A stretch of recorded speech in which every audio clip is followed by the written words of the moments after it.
Government statistics released today show that 1 in 8 people in Merseyside suffer from depression. Alistair Campbell spoke at the Royal College of Nursing conference in Liverpool about people's awareness of depression. It's never always the same, but there are a few kind of patterns to it. I usually have a sense of something kind of out there, just sort of coming towards me. A feeling it's like a feeling of emptiness that I know is about to invade me. And then when it does, I just feel kind of. I mean, the best description I can give is it's like feeling dead and alive at the same time.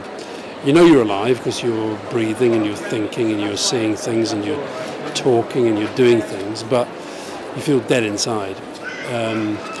And that's the nearest I can get to it. And it's never. I'm not depressed at the moment, and I always find it quite hard to remember.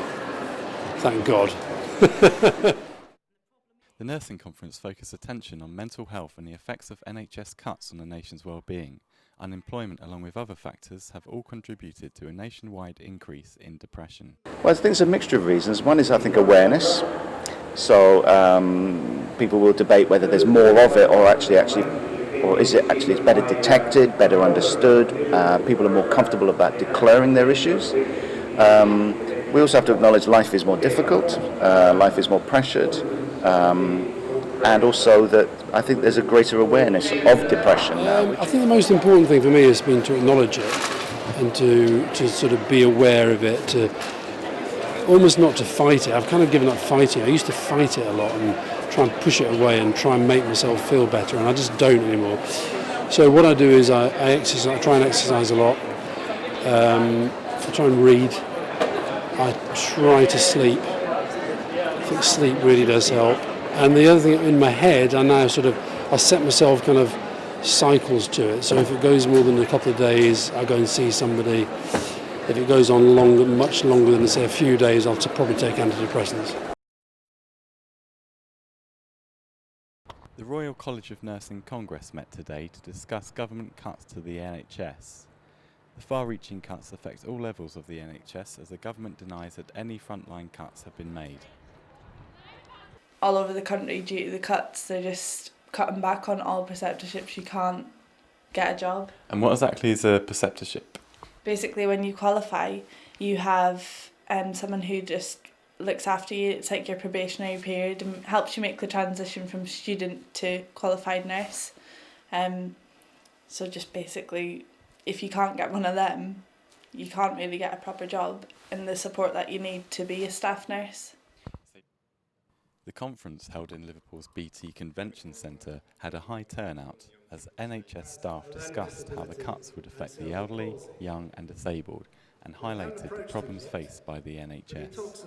There is a huge amount going on across health services in the UK, and it's our opportunity to learn from each other, but also to tell the external world, whether that's our patients, our commissioners, our elected representatives, MPs, etc., just what it is that's happening on the ground and how the things that are changing across the political spectrum impact on nurses day in, day out, up and down the country.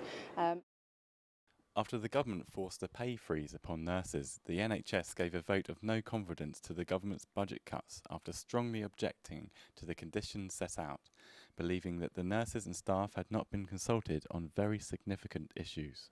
They haven't really thought about the nurses involved, or the doctors or healthcare staff or receptionists or any people who are like frontline nursing care. They haven't really thought about them. They've just decided to cut us all out. We will, I know, continue to fight for, protect and of course grow and improve our public services and welfare system in order to ensure that the health and well-being of the nation is not placed at any greater risk. Thank you.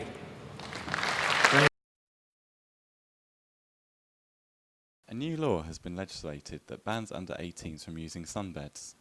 Liverpool has one of the highest rates of skin cancer in the UK, with an increase of melanoma rates of 66% over the last 6 years. Research shows that 50% of 15 to 17-year-old girls use sunbeds. The number of men using the beds has also increased. So 80% of our clients for the beds are actually male at the moment. Why do you think that is? I think the girls are a lot more aware of the problems with skin cancer in premature aging.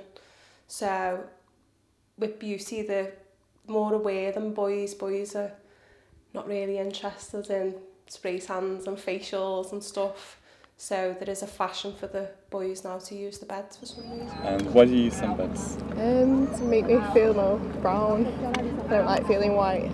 And why do you think so many people from Liverpool use sunbeds? Same reason, really, I don't know. I use them, like, but I do think they're good. I think they're good because they give you a tan and that, but I don't know, they are bad for your skin and that. Do you use them yourself? Yeah, not every day. I'd rather use the sunbeds than use false tan because you can tell the difference.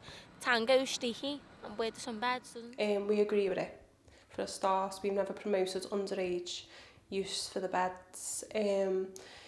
Sometimes you will get the odd clients who will come in who are clearly underage and try to get on the beds, but we have a strict policy. If we think they look young, we'll ask for ID. And how old are you? 18. Yeah. What do you think of the ban for people under 18? Do you think your friends will listen to the ban? No, I don't think so. It's the first thing that I've heard of it, so I don't think many people will listen to it.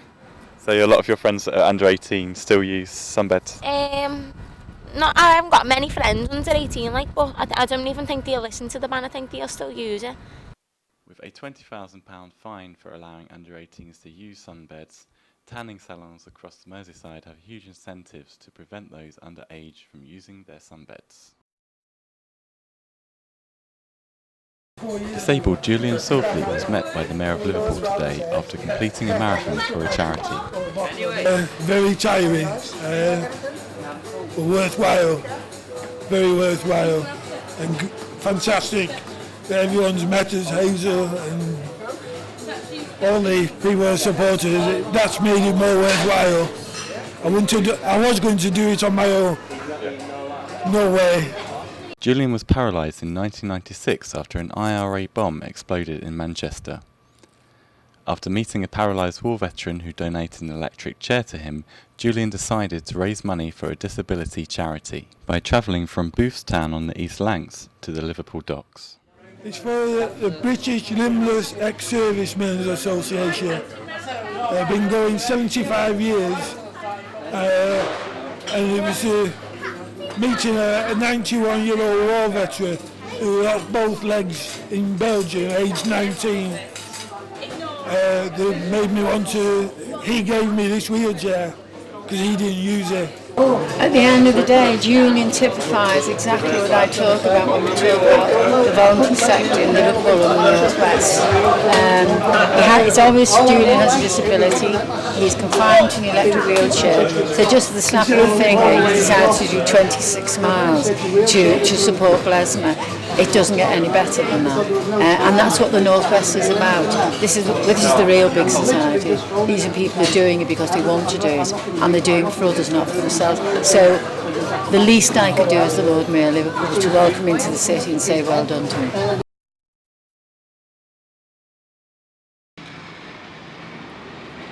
marked the 22nd anniversary of the Hillsborough tragedy. Thousands turned up to pay their respects to the 96 victims and their loved ones. Flowers and gifts were left outside Anfield Stadium's gates. Within the mourning crowds, relatives found solace in some of the messages left by the fans. We lost my brother Gordon Horn at Hillsborough for 22 years today. We come every year. And you've come across We've come across a t-shirt, sweatshirt, with his name on that someone's left. It's the mystery not knowing who's left it. And what did you think about the turnout today? Turnout's good. It's always fantastic. We had good response, good support. Well, obviously I'm the chairman of the Hillsborough Family Support Group. Obviously for our annual memorial service at Anfield regarding the Hillsborough disaster in 1989, 96 people lost their lives. So what do you think of the turnout today? I'm not surprised by the turnout. We've had that turnout every year for 22 years now. Obviously on the 20th there was 30,000 people there. That still could have happened if we still wanted that, but we limited it to 10,000 for safety reasons, obviously. And I just think the people of Merseyside, but not only Merseyside, some of them people there today, I mean, I know from Wolverhampton, Birmingham, you know, far afield from all over the country. And we've always had that support, and I'm absolutely delighted with it. Justice for the 96 dead after a series of police blunders seems even closer today after Kenny Dowd-Leach gave a speech to fans. The turnout for the occasion shows that the issue of Hillsborough will not be left alone by fans until they feel justice has been served.